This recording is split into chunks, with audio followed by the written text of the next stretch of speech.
guys. Hi guys. Welcome back to my channel. And I hope you're hearing me well. I hope this would be really loud and all that. Yeah. So I'm really hoping, yeah, that it's really loud. And, so I got some questions. Recently I've been getting some questions. Just let me know if you're hearing me clearly.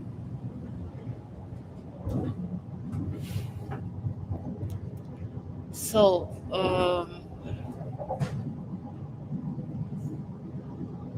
So let me know if you're hearing me clearly. I would like that. Okay. So, oh, okay. Thank you. So, you can go ahead and put your questions here, and I would also answer them. So Saturday was really crazy for me. I was really like tired, and so I couldn't really go live, and that's why even Sunday, as you can see too, I'm like traveling at the moment. So I just said let me just do it right now and get done with it already. So hi Lillian, thank you Ada for responding. So you can actually just ask your questions, but I would also be answering some of the questions I've gotten so far on my other videos. So someone asked me on one of the videos that who do they address their transcript and certificates to, the admissions committee or the program coordinator? So the the Erasmus programs, ordinarily majority of them, I think I've only heard of one that they asked, hi Salisu, I've only heard of one that they asked the person to send the transcripts to the school. So in most of the cases, your transcript and your certificate and all that is given to you. You have your copy, and then you scan it and upload on the website. So sometimes people ask, "Oh, your transcript and all that." Some of like, at least for the large majority of the people that I know, they didn't have to send it to their school. Like we uploaded it by ourselves. For transcript, there's always a student copy for transcript. That one they call unofficial copies and all that. So I think you can actually use that. You can actually use that. So that's unofficial copy and all that. So I think you can actually use it. And you just upload it there and that's it. The ticket? Oh, Czech stuff. Czech Republic. oh okay. Uh,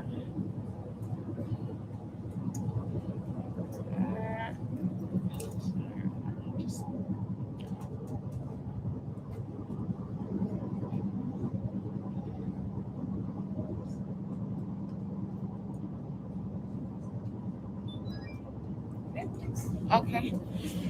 Sorry, they needed to check my train tickets and all that because I've entered Czech Republic now. So they checked it earlier. Actually, the German people they checked it earlier, but since I've entered Czech Republic, they checked people too needed to check it and all that.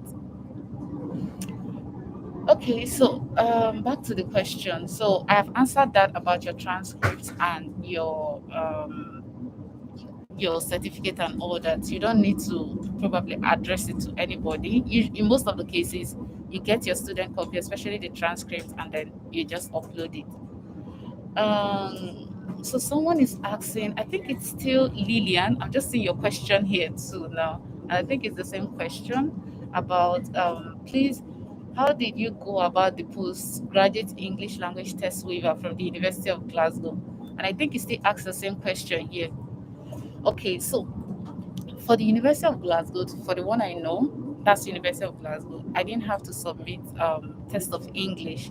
So what I had to do was, if you read it very well, you will see that there's a place where they talked about if you have your WAEC and English, you must have your English at least C6. And I think I had C5 or C4 in my English. And then if you go on the University of Glasgow's website, there's a place where you would see test waiver. It's a form. You can just try to Google it, search for it on their website. Test waiver. I think it's English test waiver or something like that. or you could check the section of English test waiver and all that on the website. Just try to search very well. Hi, all of you joining. So just try to search very well, and you're going to see the form there, and then you download the form. So when you download the form, the most appropriate person to send it to is the registrar of the school you graduated from. The most appropriate, but you could actually maybe HOD or any of the, but the most appropriate is the registrar. So the registrar will fill it out and sign and stamp on it, and then they'll send it back to you. You are not the person that will scan it and upload it on the website. So that's how you can go about that. So just check. I'm not sure about the actual web address, so you can just Google search it. University of Glasgow test waiver, English test waiver. You should be able to find the form. It's like a form. You'll see the details, your school, if you were taught in English, like it's just there. So you're going to upload your WAEC.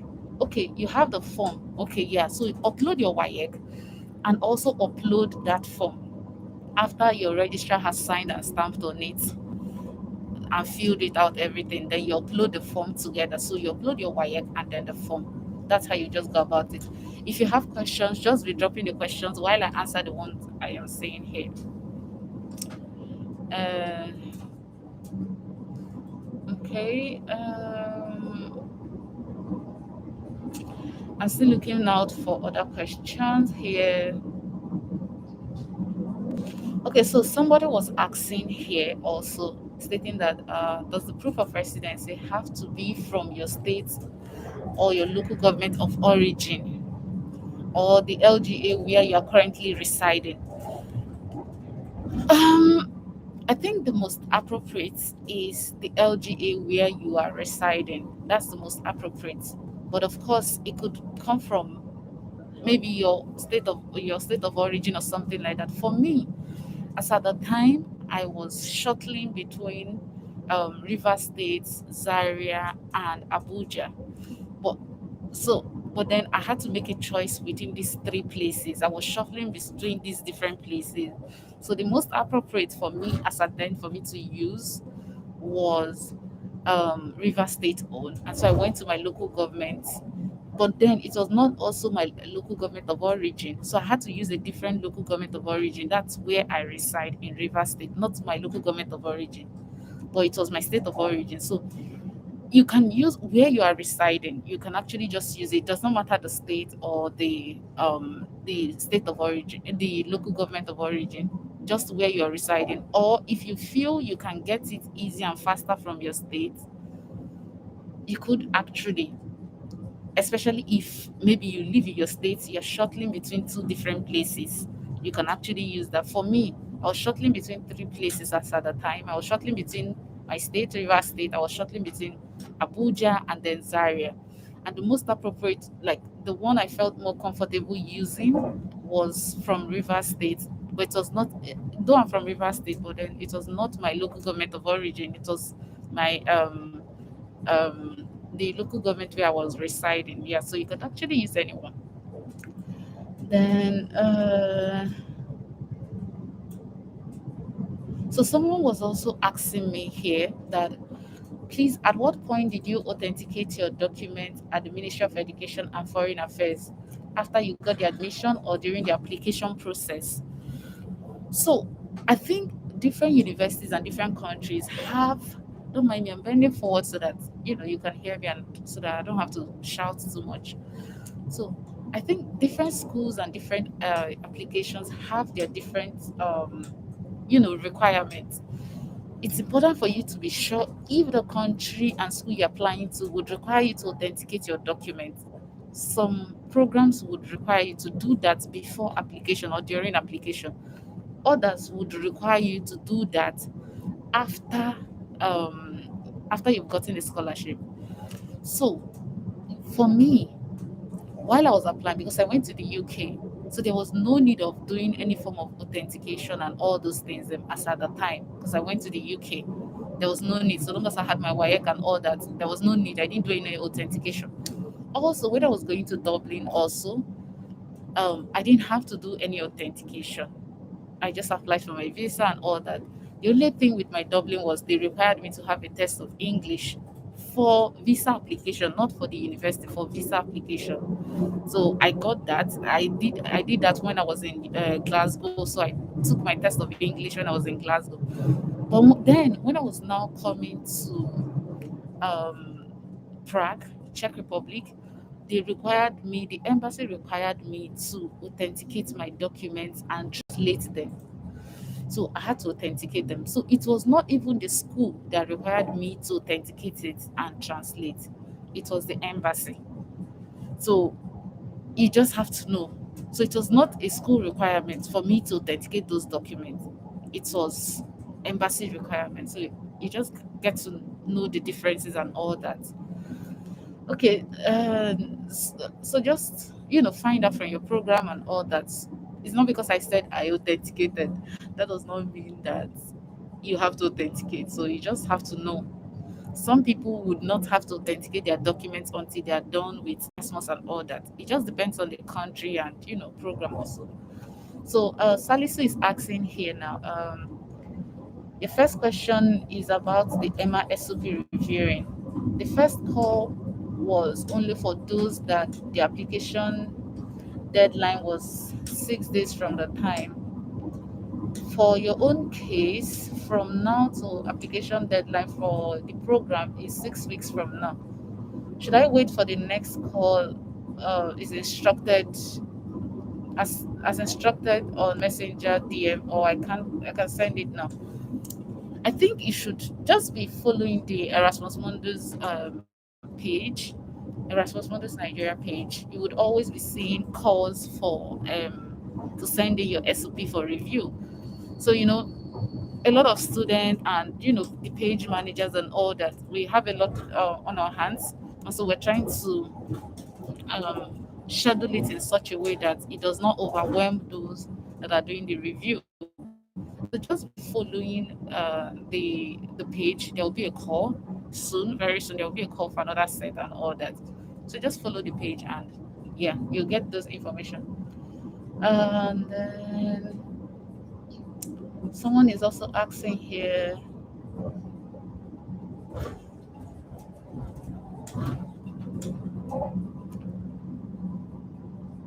Okay, so someone is asking me here that the program she intends to apply for has a requirement of at least 2-1 based on the UK grading system. So she was wondering if she stands a chance if she has a significant work experience because her grade falls below the point. So this is like a situation where someone is asking the academic requirement is 2-1 minimum, but then she has a 2-2, for example, but she has a 2-2, but in addition to that 2-2, she also has a good work experience. So now she's asking if she stands a chance. I think especially UK schools, then there's always that a little bit of liberty where they will be like at least 2-1 or a relevant work experience, a good number of years, something like that. So I think sometimes they might not state it there on the website. Sometimes, well, it's important you communicate. Send an email to these people telling them that you had a 2-2, but you have a relevant work experience. You've been working, you've done this, you've done that. That is it okay if you apply? Because most of these universities, they give you they accept a good number of people. Because of course, for me, I know those who came from Nigeria. They were on a 2-2 and they came from Nigeria and they won the scholarship.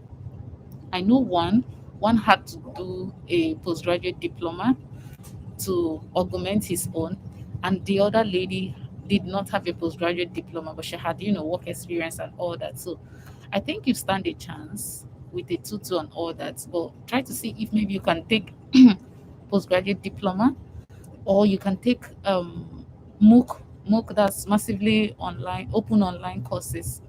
So I think you can take those ones relevant to your course, and you can also, if you have good work experience, also you also stand a chance.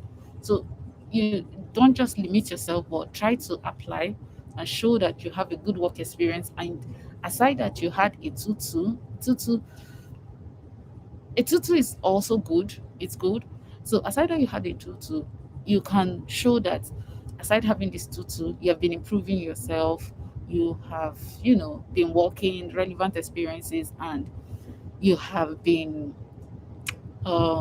you have also taken online courses to help you boost yourself, boost your knowledge of your previous course and the course you're currently interested in. So people want to see, they also want to see that you have been doing something for yourself, so you can do that. And then someone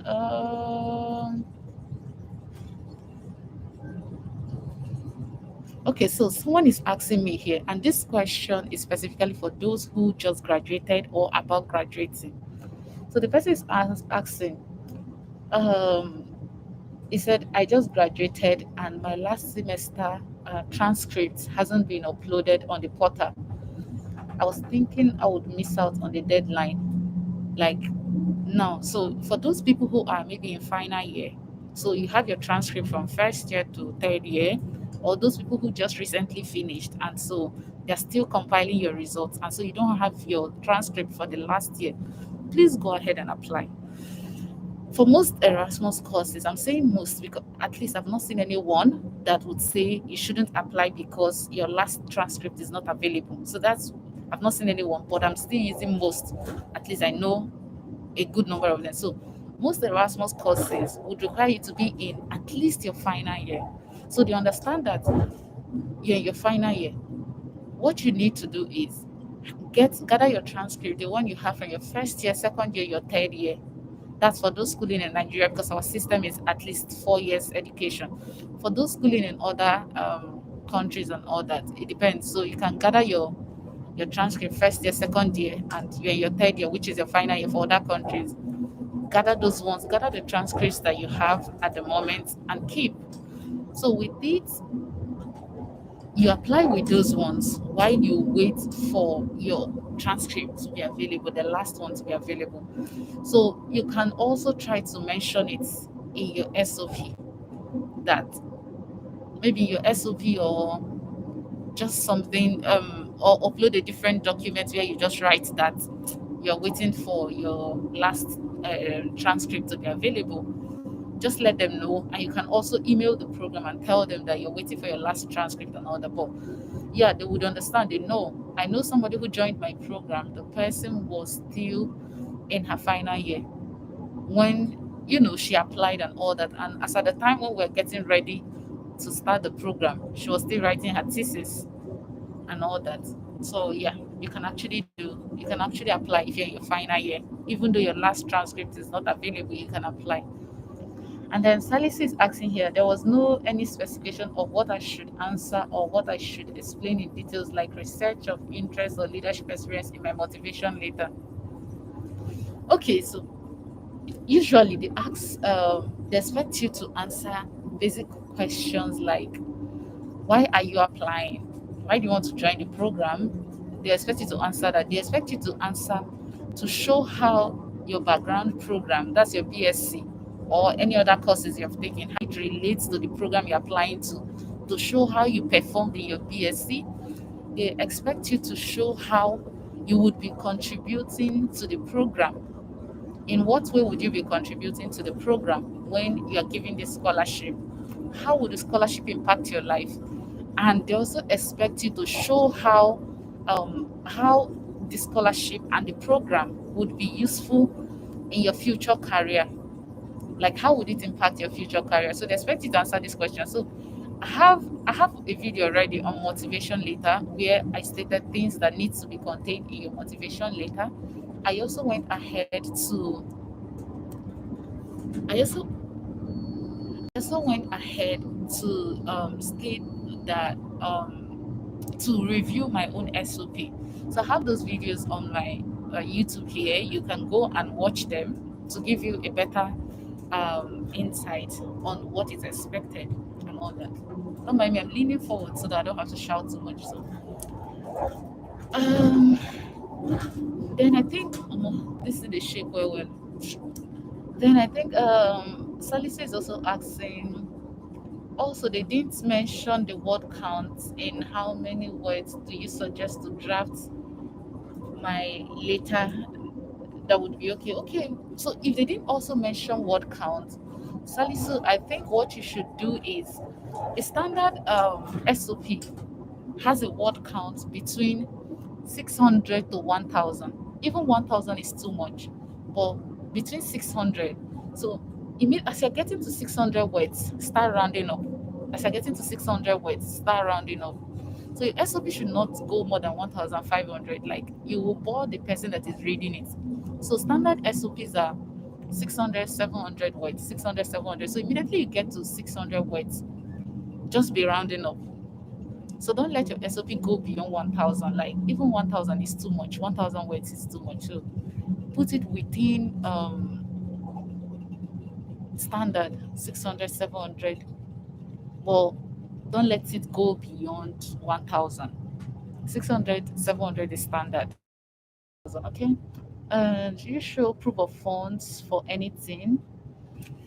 Um, if you're asking proof of funds for application, no, you don't need that for application. Proof of funds for visa, no, because I'm on the scholarship. So the scholarship this thing, what's it called, the scholarship letter covers everything, it shows everything. So I didn't have to show any proof of funds for anything, and yeah, I was just good. But my colleagues, some of my colleagues who didn't have what's it called, the scholarship, had to show proof of funds. Okay, so next question. Um, Someone is asking, did I have to face any interview? For me, personally, no, I didn't have to face any interview. There was no interview. I just wrote my SOP, submitted everything that I had, and then I was selected. But some of my colleagues went through interview. So it all depends on the program you're applying to. And then, thank you for all you do. You're applying to. And then, thank you for all you do. Okay, so somebody's asking, thank you for all you do. I'm applying for the same program right now. That's the same program I'm on. Do you have the statistics of people in your cohort? I feel like my grades or and um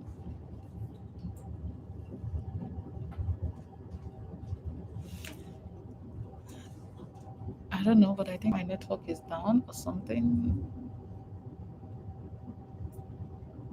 If you can hear me, let me know. But I think maybe my network is down. Uh, can you guys still hear me? Just let me know because I think my network is down.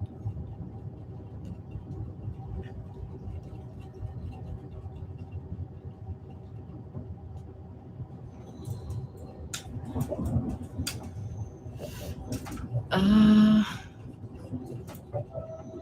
okay. Yeah. Okay, that's fine. Okay. So so someone is asking, do you know the statistics of people in your cohort? I feel like my grades and all my experience won't be good enough, but there's no info on the grades of those who got in. Okay. So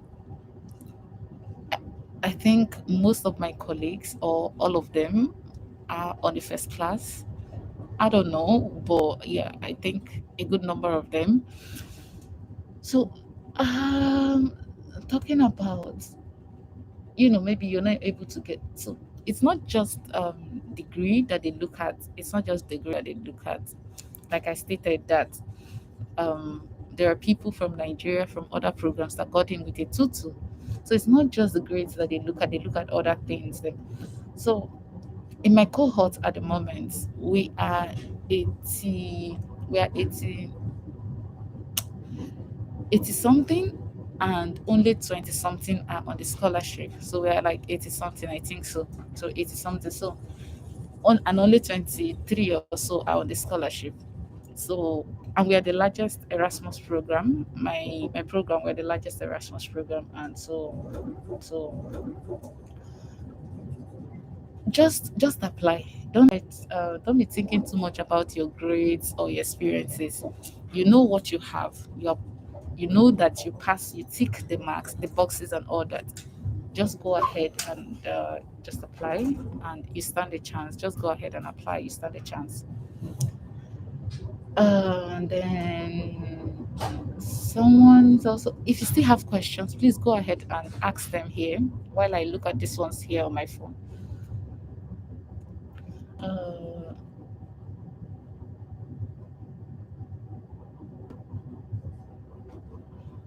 Okay, somebody's asking about Europa CV.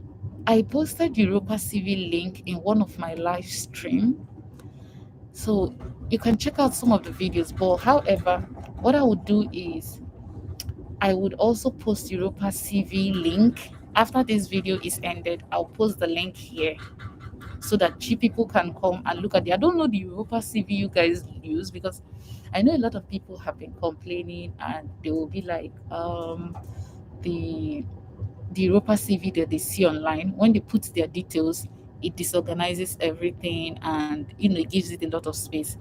The thing is, I think you guys have been using the if I've not been using the correct one, at least the one I know that wouldn't have to disorganize it. I know yes, that one is also the correct one, but maybe the system or the formatting of it online just gives it a lot of issues. So what I will do after the live stream, just come back here and you'll find the link to Europa CV. You'll find it here.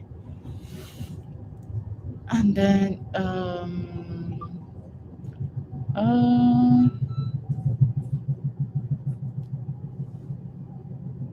someone is asking, how can he know if his program requires an interview? They would definitely state it there if you would have to undergo an interview or not. They would state it there. Someone is also asking,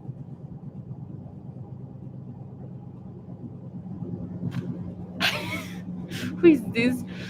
Tonde Rai Mangoide is asking, why are some selected scholars so mean?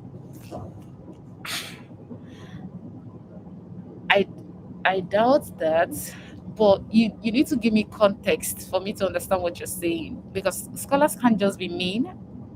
They can't just be mean, but you need to give me context of what happened for me to try to understand maybe why they reacted the way they did. So scholars can't just be mean out of the blues, but just give me context so that I would understand what you are trying to say. Um,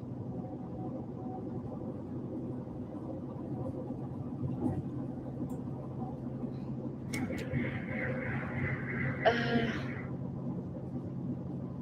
so someone also is asking if that their second pathway is taught in French, what do I advise? Sometimes they give you other options. So pathway is like your mobility, your second mobility. So they have different pathways, and depending on the mobility you have, they would they might teach in other languages or other, but there are just few courses that wouldn't teach you in English in certain mobility. There are just few courses. So what I would say is, and those programs that will teach you in a different language, maybe French, in most of the cases they might have another option for you to go to an English one, but maybe you will not like the concentration that semester would have, and so you might decide to go for the French one. But the thing is, if you're deciding to go for the French one, learn how to speak French. So enroll in maybe Alliance Française and learn how to speak French because it's not easy. You need to learn. It's not easy. So, or you can just choose a different mobility. But if that's the only option, I could just if French is just the only option for that second semester, I would just say that you should apply. You can either look for a different course to apply to, or you still apply to that one if you really like it. You still apply to that one, but you would know that you have to start learning French. The moment they tell you you have been selected, sometime in April, May, you have to start learning that language, maybe French or something. Okay, so Tonde Rai is saying, so I asked for help, right?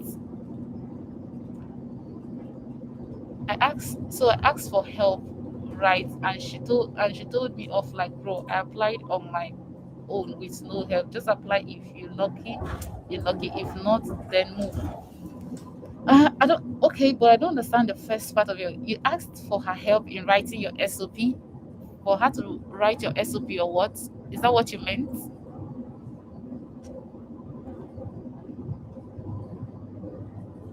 Is that what you meant? Let me know if that's what you meant. So, the questions I have here are finished. So, Tonde Rai, I hope that's how your name is pronounced. If that's not, apologies. But just let me know if it is what you meant, and I'm going to say something about that. Um, okay, you're saying that's what you meant. The truth is, no one can actually help you write your SOP.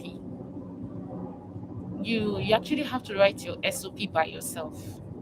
The most that anyone can actually help you do is to review it.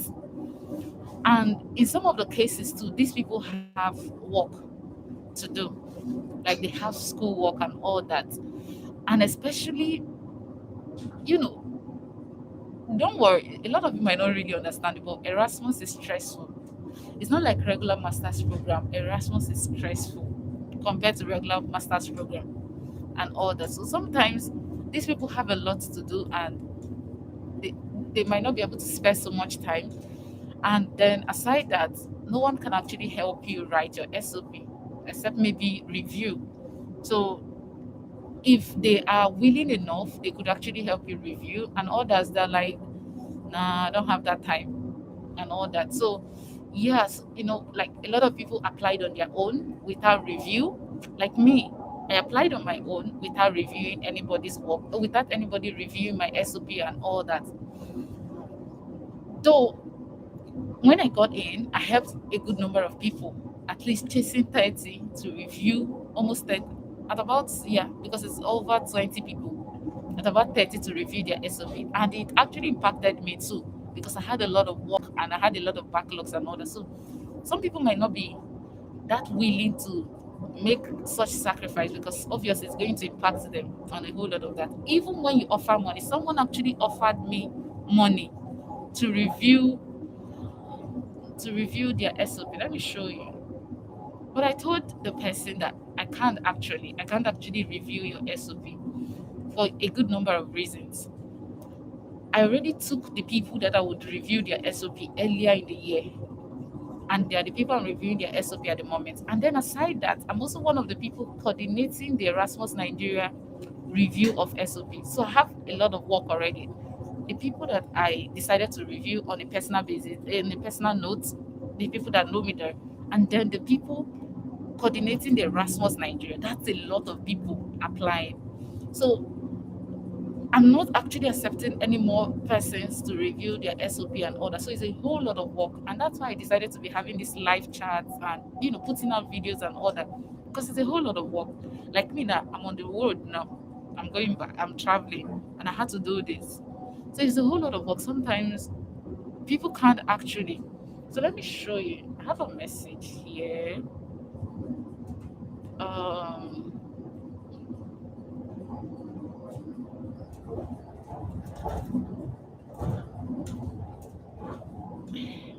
I don't want to show the person's name. I don't know how to cover this.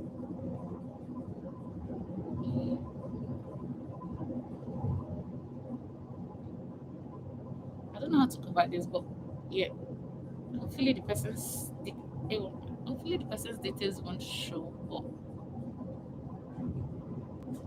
someone someone legit messaged me, and it's saying he would pay for it. I don't know if you're seeing here. He does not mind paying for it. So someone legit messaged me saying he does not mind paying for it for me to review. And my reply was, even though you pay me, like, I don't have that time to do it. Like I don't have that time to do it. And that's what I told the person, even though you're paying me for it, I don't have the time. I'm too occupied to do it. And yeah, so a lot of people are sometimes occupied and they can't really do that. And then someone is asking, anyhow, do you know anyone selected for global or tour DC? Yeah, I know two people, but I can't actually give you their contact directly, except I ask them. I can't actually, there's sun coming out now. I can't actually give you their contact except I ask them. But for faster access, go on LinkedIn and type Glocal, Erasmus Glocal or Erasmus Tour DC. You would see people. You would see people because, of course, people go on LinkedIn and put the program they are studying and all that. You'll see people. LinkedIn will show you people that are on those programs. You will see them, so you can connect with them. So you can look for people from maybe your country or some neighboring countries or any other person and just chat them up and they can attend to you. So I think you can actually do that. You can actually do that. Uh, yeah. So I think I just have 4 minutes more and then I'll go off. I'm really tired and a bit hungry. So if you guys have any other question, you can just ask and yeah, I'll respond to it. So I just have like 4 minutes. So I'll end it by 10. Immediately it's 10, I'll end it.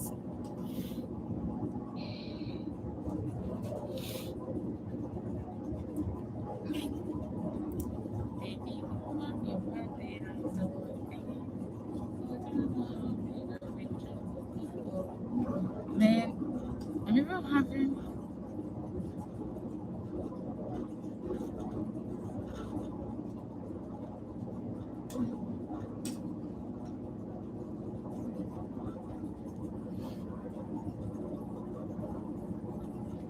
Oh, that's the thing. Okay, from Zimbabwe. Yeah, it can be. If you don't know anybody selected from Zimbabwe, just check other African countries or any other person from any other country. But there are people selected from Nigeria. I know two people from local and from Tor DC. Go on LinkedIn and type the program. When you check the name of the program, you would see on LinkedIn there they will tell you page, people, posts. You can click on people and it will show you people that maybe passed through that program or are currently on the program. That's how you search for people and you can connect with them there. So it does not have to be somebody from Zimbabwe and all that.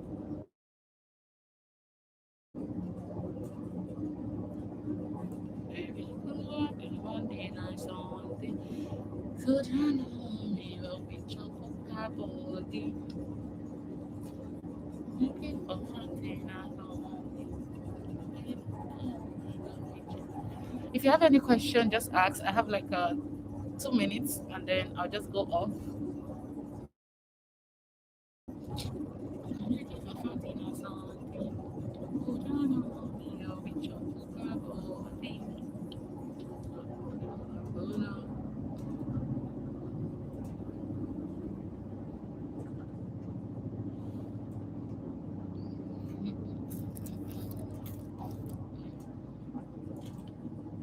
So, guys, please, if you've not subscribed to my channel, it's time for you to subscribe. Just subscribe to my channel and,